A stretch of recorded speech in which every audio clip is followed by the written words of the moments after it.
It is slimmer, lighter and tougher, and chock full of AI. Samsung really wants to make more people want a foldable phone, but is the Galaxy Z Fold 6 worth $1,900 US? The Fold 6 does make a statement with its more refined design, and Samsung has made this device more durable to try to get more people on the foldable bandwagon. You also get a wider front display, brighter main 7.6-inch screen and Snapdragon 8 Gen 3 power. But Samsung needs to justify a $100 price hike over previous models. Is this the best foldable phone yet?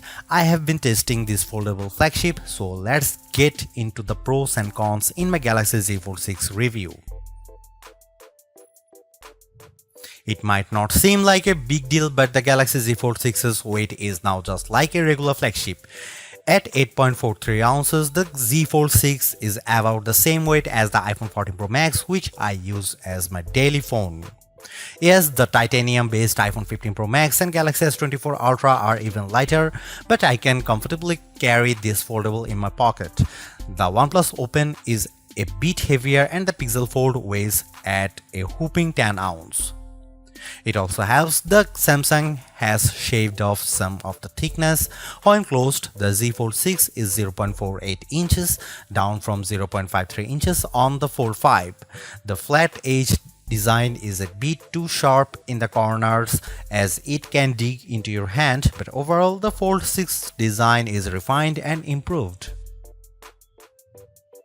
The Galaxy Z Fold 6 has a slightly bigger 6.3-inch cover display, making it a bit easier to use when typing with two hands and less claustrophobic. Even though the OnePlus Open and Pixel Fold external displays are wider, I like the more compact, pocket-friendly design on the Samsung. Another plus is that the Z Fold 6's main 7.6-inch display has less of a crease than the Z Fold 5 thanks to enhanced layers, and it can get super bright with a rated peak brightness of 2600 peak. We saw only 2300 nits in our lab testing, but that still blows away the Z Fold 5's 1500 nits under the same conditions. Whether you are working on spreadsheets, toggling between tabs in Chrome, or watching a movie on Netflix, you will enjoy a vibrant and a colorful picture. In our testing, we saw the Z Fold 6 hit 96.9% of the DCI P3 color space compared to 90% for the Pixel Fold, and the OnePlus Open reached an even higher 120%. The camera hardware is largely unchanged on the Galaxy Z Fold 6, with the exception of a new sensor for the 12-megapixel ultra-wide camera that's designed to let in more light. Otherwise, you get the same 50-megapixel main camera and 10-megapixel telephoto with 3x optical zoom and 30x digital zoom that graced the Z Fold 5. Up front, you get the same 10-megapixel selfie camera and 4-megapixel under-display camera for when you are using the main screen. Don't get me wrong, the image quality is quite as strong from the Z Fold 6, but if you are paying this much money, you should get the same 200 megapixel sensor as the Galaxy S24 Ultra. In this portrait comparison with the OnePlus Open, the Z Fold 6 produces a much crispier portrait. The OnePlus blows out the right side of my face in the sun and delivers less detail in my shirt. Here you can see some camera details from the Galaxy Z Fold 6.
Even though we are on the 6th gen of Samsung's foldable, the overall market is still super small, making up just 1.5% of phones sold. Will the Galaxy Z Fold 6 change people's minds? If you are someone who loves the idea of having a huge screen on the go along with lots of AI features, this could be the flagship for you. I like the lighter weight, slightly bigger front display and strong Snapdragon 8 Gen 3 performance, and the AI features can come in handy, helping you be more productive and have more fun. But that 1900 US dollar is pretty tough to swallow when Samsung hasn't made that many changes in terms of that hardware. The OnePlus Open's camera performance isn't quite as strong and it's heavier device, but it's pushing the envelope a bit more with its multitasking software and faster charging, and you get a wider front screen for $200 less. Others may want to wait to see what the new Google Pixel 9 Pro Fold has in store. For now, I would say the Galaxy Z Fold 6 is the most well-rounded foldable phone for me, but it is still very much a niche device for power users. Thanks for watching, see you in the next one.